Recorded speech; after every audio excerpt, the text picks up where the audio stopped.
এবার হিমদা ঘনিষ্ঠের স্যালেন্ডারে মার্চের আগেই মাওবাদী মুক্ত ছত্তিশগড়। চলতি বছরের 31শে মার্চের মধ্যে দেশকে মাওবাদী মুক্ত করবেন। 2024-এর নির্বাচনে জয়ের পর এই আশ্বাস শোনা গিয়েছে কেন্দ্রীয় স্বরাষ্ট্রমন্ত্রী অমিত শাহের মুখে। সেই লক্ষ্যে শনিবার বড়সড় সাফল্য পেল নিরাপত্তা বাহিনী। নিহত মাওবাদী নেতা মাডবি হিমদার ঘনিষ্ঠ সহযোগী তথা কমান্ডার বাপসা দেবা ওরফে দর্শনের আত্মসমর্পণের দিনই ছত্তিশগড়ের পৃথক দুটি এনকাউন্টারে নিহত হলেন 14 জন মাওবাদী। গত নভেম্বরে অন্ধ্রপ্রদেশ নিরাপত্তা বাহিনীর সঙ্গে এনকাউন্টারে প্রাণ গিয়েছে মাওবাদীদের অন্যতম শীর্ষ নেতা হিদমা। তারপর থেকেই সংগঠনের ধস নামেছে, এমনটাই দাবি নিরাপত্তা বাহিনীর। তবে 18 জন সহযোদ্ধা নিয়ে মাওবাদী কমান্ডার দেবা ওরফে দর্শনের আত্মসমর্পণকে শাহের মাওবাদী মুক্ত ভারতের স্বপ্ন পূরণের গুরুত্বপূর্ণ ধাপ হিসেবেই দেখছেন বিশেষজ্ঞরা। শনিবার তেলেঙ্গানার ডিজিপি ঋষিধর রেড্ডির সামনে আত্মসমর্পণ করেন দেবা। নিষিদ্ধ সংগঠনের সদস্যদের কাছ থেকে পাওয়া গিয়েছে 48টি লাইট মেশিন গান সমেত বিপুল অস্ত্রশস্ত্র এবং নগদ 20 লক্ষ টাকা।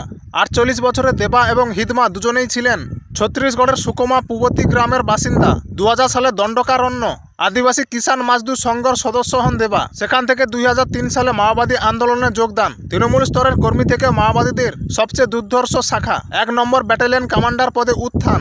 কোয়া উপজাতির ছেলে দেবা ক্লাস 10 পর্যন্ত পড়াশোনা করেছেন, কিন্তু হামলার নিখুঁত পরিকল্পনা সাজানো, আইআইডি বিস্ফোরণের ছক কষার ক্ষেত্রে তার বুদ্ধি তীক্ষ্ণ, আর তাই মাওবাদীদের প্রাণঘাতী সবকটি বড় হামলার নেপথ্যে জড়িত রয়েছে দেবার নাম। পুলিশ সূত্রে খবর, 2013 সালের জুলাইতে ঝিলমঘাটিতে কংগ্রেস নেতাদের কনভয়ের উপরে হামলা চালিয়ে 27 জন নেতাকে দান্তেওয়াড়া সুকুমার নিরাপত্তা বাহিনী। পুলিশের উপর একাধিক প্রাণঘাতী হামলার নেপথ্যে রয়েছে দেবার ষড়যন্ত্র।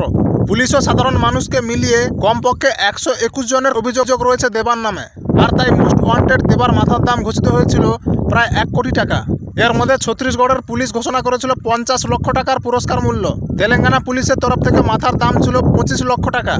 এছাড়া অন্যান্য স্তরে দেবাকে ধরতে পুরস্কার মূল্য ঘোষণা করা হয়েছিল। তবে দেবা অবশ্য 18 জন মাওবাদীকে নিয়ে নিজেই ধরা দেন পুলিশের হাতে।